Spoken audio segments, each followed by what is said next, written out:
Et salut à tous, on se retrouve pour une petite vidéo spéciale. Cette fois-ci je ne vais pas vous commenter un gameplay, mais je vais vous apprendre les termes techniques de League of Legends, ainsi que certaines techniques dessus. Donc pour cette première vidéo d'explication, je vais d'abord vous parler de comment gagner une game de League of Legends. Ensuite nous parlerons des picks et des pick orders. Nous nous intéresserons ensuite au SS ou Mia. Ensuite, nous verrons les lanes, ainsi que les rôles, donc l'AD, l'AP, les tanks, les bruisers, les supports. Et nous verrons enfin le stuff et les builds que vous devez faire. Donc tout d'abord, comment gagner une game de League of Legends? Eh bien, il faut savoir que League of Legends est un MOBA, à la manière de Dota, comme il y a quelques années. C'est-à-dire que vous choisissez un personnage à chaque partie. Donc une partie dure 30 minutes. Vous pouvez changer de personnage après toutes les parties. Et le but en fait n'est pas de tuer un nombre de fois limité vos adversaires, mais de faire comme je fais là, de pousser la ligne de sbires qui sont ici. Donc les vôtres ici sont en bleu, les autres sont en violet. Il suffit donc de les pousser pour taper cette tour qui, comme vous voyez, tape. Donc vous pouvez pas vous amuser à aller sous la tour. Voilà, à être sous la tour et à vous prendre des coups, ça fait beaucoup trop mal. Donc il faut que vos sbires détruisent avec vous les tours, celle-là, tous ces bâtiments, jusqu'à arriver au Nexus. Donc à mon avis, si vous êtes là, c'est que vous connaissez un peu le jeu, donc je vais pas m'éterniser dessus. Donc il faut détruire juste le Nexus et pas tuer un nombre de fois limiter vos adversaires. Et d'ailleurs, même des personnes de niveau 30, donc niveau maximum du jeu, ne le savent pas tous, ça, que c'est pas le nombre de morts qui fait la différence, mais bien de détruire ce Nexus. Donc nous allons passer ensuite au pick order. Les pick orders sont... Les picks d'abord. C'est... Ce qui caractérise un pick, c'est le personnage que vous prenez. Ici, j'ai pick Maokai. Donc ce sera le personnage que je vais avoir jusqu'à la fin de cette partie. Les pick orders sont plus précisément intéressants et bons à savoir pour les parties classées. Les parties classées ne sont pas comme les parties normales. En fait, vous avez 3 bans au début de la partie. Donc 3 personnages bannis de la game. Pendant toute la game, on ne pourra pas les prendre. Et ensuite, il y a un first pick. Donc littéralement la personne qui pique en premier. Il y a un last pick évidemment, et il y a les picks autour.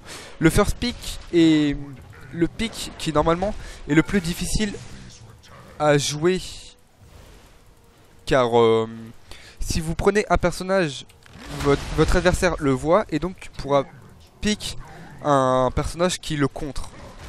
Mais on verra qu'en solo queue c'est pas forcément tout le temps le cas, puisque la plupart du temps les first pick prennent le personnage qui va sur la ligne du milieu, donc la plus proche du Nexus, qui est la lane, en solo queue, la lane je pense la plus importante, et donc se faire counter est vraiment dramatique.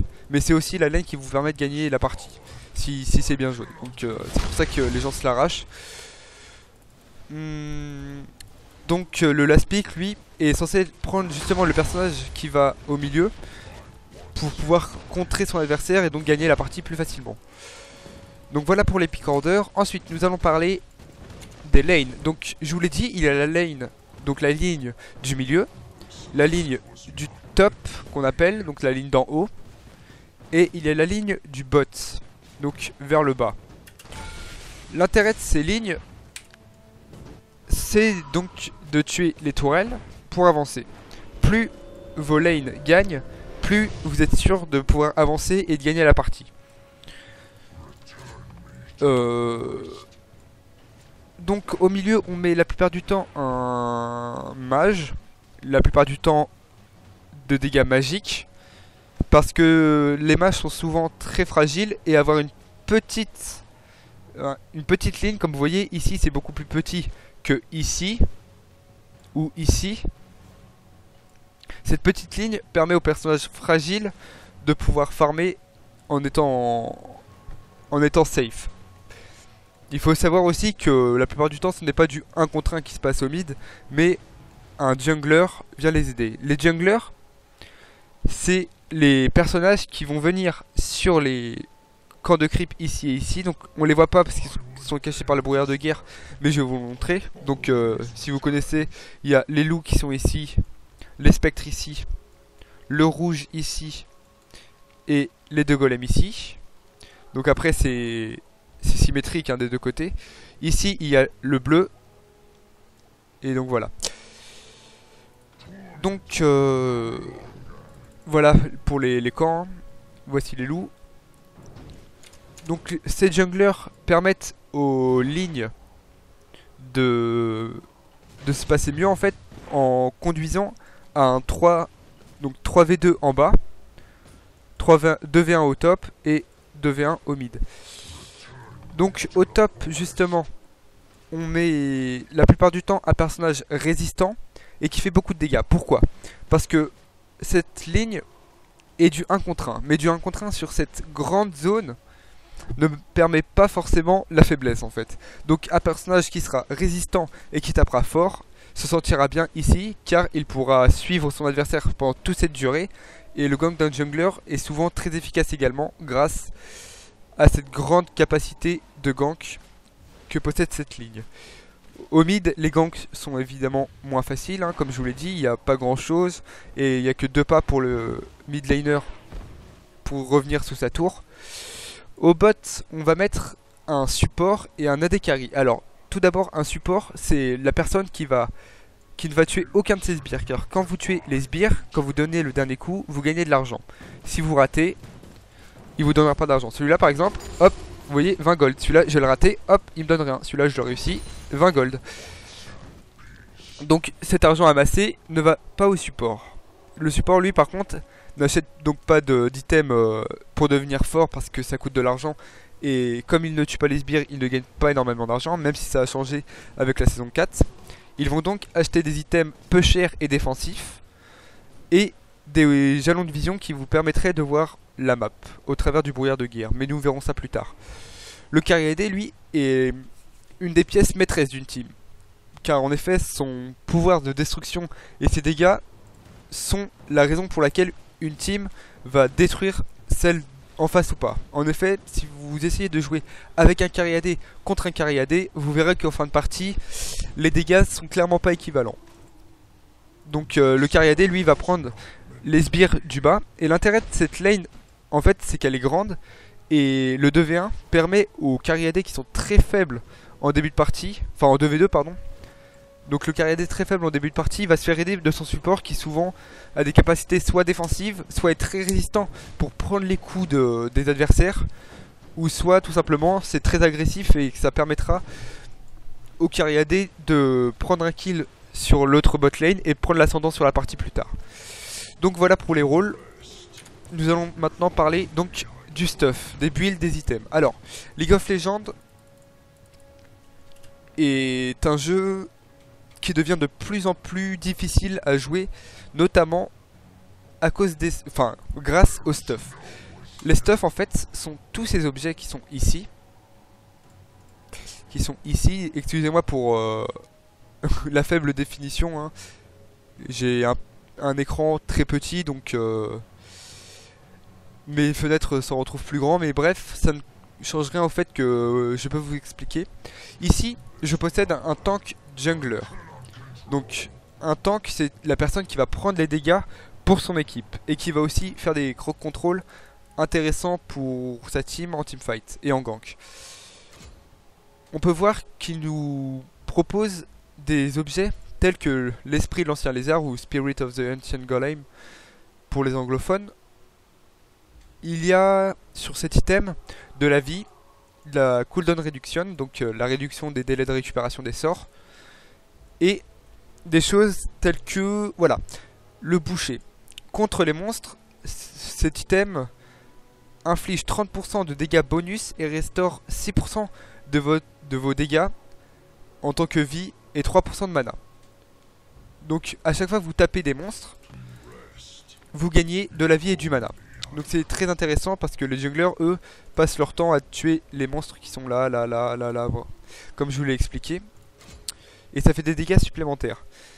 Et après ça donne en plus, quand vous tuez un sbire fort, un monstre fort, ça vous donne de l'argent en bonus, ce qui est encore une fois pas dégueulasse quand on sait la difficulté d'avoir de l'argent de ce jeu.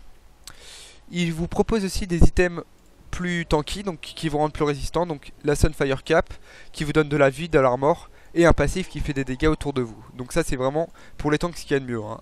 Pouvoir résister plus et faire des dégâts en même temps, c'est vraiment super. Il vous propose donc aussi le Spirit Visage qui lui vous donne donc de la résistance magique, de la vie, de la réaction cooldown ici, et un autre passif qui vous donne une régénération augmentée de vie, de santé, etc. Donc ça vous donne de la régénération santé en plus, et ça augmente vos soins lorsque vous utilisez un sort de soin. Donc voilà, pour le Maokai c'est plutôt ce genre d'item qu'il faut prendre, donc Spirit Visage, Sunfire Cap, et tous les items qui vous rendent fort et résistant. Pour les carry AD tels que H, on va plutôt prendre des items qui donnent des dégâts sur les auto-attaques, donc sur les coups automatiques. C'est-à-dire des items comme la lame d'infini, qui ici vous donne de l'AD et du crit, et vous donne un passif de crit de 250% de dégâts au lieu de 200. Donc on va pouvoir parler donc de l'AD ou attack damage, et le nombre de dégâts que vous faites sur vos auto-attaques et sur vos sorts qui ont un ratio AD. Contrairement à l'AP, donc je vais vous trouver de l'AP dans cet item là. L'AP, Ability Power, et le nombre de dégâts que vous faites sur vos sorts qui ont ratio AP. Donc on voit bien la différence entre les AD qui utilisent leurs auto-attaques et les AP qui utilisent plutôt leurs sorts. Donc voilà pour l'AD et l'AP. Donc vous avez des items intéressants en AP, hein, comme l'Abyssal Scepter qui vous donne donc de l'AP, de la résistance magique, donc qui contre les dégâts magiques, hein, donc l'AP, et qui en plus baisse la résistance magique des ennemis près de vous de 20. Donc l'intérêt en fait c'est d'avoir beaucoup de dégâts avec votre AP, mais aussi de contrer la résistance magique et l'armure qui contre donc les dégâts physiques en face grâce à de la pénétration. Tout va se jouer sur ça, la résistance, la pénétration et les dégâts de base que vous avez. Donc je pense déjà avoir fait un petit tuto pas mal pour ce début. Si ça vous a plu, n'hésitez pas à lâcher un like et à surtout me commenter pour savoir ce que vous voulez savoir en plus et les points importants que je devrais aborder. Même si évidemment j'ai déjà mes idées pour le prochain épisode. Et je vous dis salut, à plus.